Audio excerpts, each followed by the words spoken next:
Assalamualaikum warahmatullahi wabarakatuh. Perkenalkan, nama saya Vanessa Ayas Rahmadani dengan NIM 21211146, Prodi Hukum Ekonomi Syariah kelas 3B. Di sini saya akan menjelaskan kaidah usul fiqh dan fikih, kaidah ke-6 sampai kaidah ke-17. Kaidah ke-6 ada al-ijtihad la yunqad bi al-ijtihad adalah ijtihad tidak dibatalkan oleh ijtihad. Dasar hukumnya adalah Quran surat Al-Anfal ayat 67 yang bunyinya makana linabiyyin ayakuna lahu arsa hatta yuksina fil ard turiduna aradat dunya walahu yuridul akhirah walahul azizun hakim. Contohnya adalah ketika seorang hakim memutuskan suatu perkara dengan ijtihad, kemudian dia berijtihad lagi dan hasil keputusannya berubah, maka hasil keputusan yang kedua tidak dapat membatalkan keputusan yang pertama. Kaidah ke-7 adalah iza ulama al-halal wa al-haram khaliba al-haram. Pengertiannya adalah apabila berkumpulnya antara yang halal dengan yang haram, maka dimenangkan oleh yang haram. Dasar hukumnya adalah maik tama'a alaihil khalala wal khara mula khalabal haramu. Contohnya, apabila pada saat pemberian makan hewan ternak secara rutin, di mana di dalam pakannya ditambahkan sedikit vitamin yang mengandung haram, maka status hukum mengonsumsi hewan tersebut adalah haram. Kaidah ke-8 adalah al-itsaru bil khurbi makruh wa fi ghairi mahub. Pengertiannya adalah mengutamakan orang lain dalam hal ibadah hukumnya adalah makruh, namun dalam hal selain agama atau ibadah adalah dianjurkan. Dasar hukumnya adalah Quran surat Al-Asyr ayat 9 yang bunyinya wa yusiruna ala anfusihim walau kana bihim khasasah.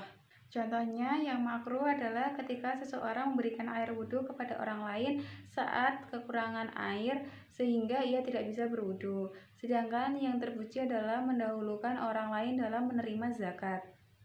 Kaidah ke-9 ada tabi'u tabi' yang pengertiannya adalah pengikut itu hukumnya mengikuti suatu yang dia ikuti. Dasar hukumnya adalah rakhatul janini rakhatul mihi. Contohnya adalah dalam hal sewa menyewa rumah, maka otomatis menyewakan semua sarana rumah sesuai dengan adatnya orang yang menyerahkan rumah.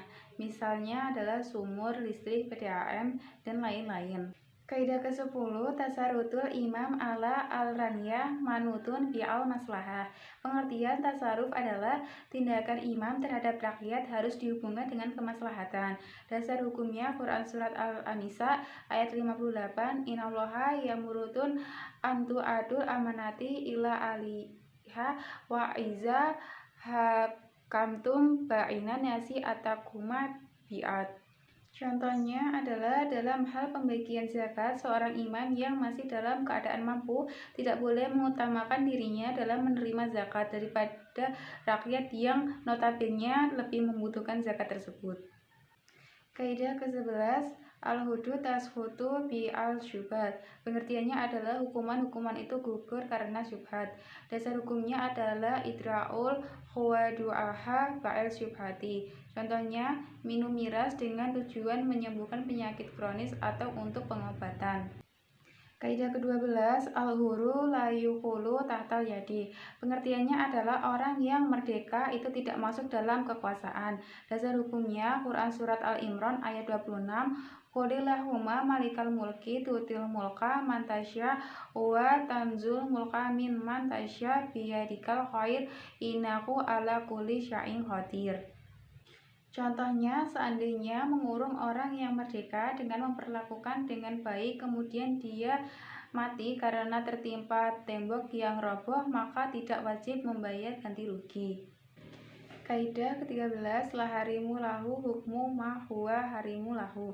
Pengertiannya adalah yang mengelilingi larangan hukumnya sama dengan yang dikelilingi.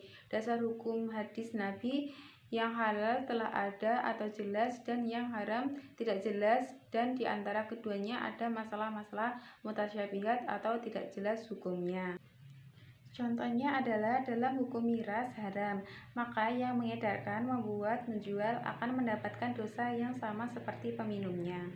Kaidah ke-14 izatama amrani min sitsi wahidin walam yaktalif maksuduhuma dakhoda ahaduhuma fil akhari khaliban. Pengertiannya, apabila berkumpulnya dua perkara satu jenis dan tidak berbeda maksud dari keduanya, maka menurut biasanya yang masuk kepada yang lain. Dasar hukum, Nabi pernah berpesan kepada Aisyah radhiyallahu anhu, tawafmu cukup bagimu untuk haji dan umrahmu. Contohnya, ketika masuk masjid kemudian sholat fardu, maka sudah tercakup salat tahiyatul masjid. Kaidah 15, imatul kalami aula min ihmalihi. Pengertiannya, mengamalkan maksud suatu kalimat lebih utama daripada menyanyiakan. Dasar hukumnya, Quran Surat Al-Asyr ayat 7, wa ma atukumur rasulu fakhuzuhu.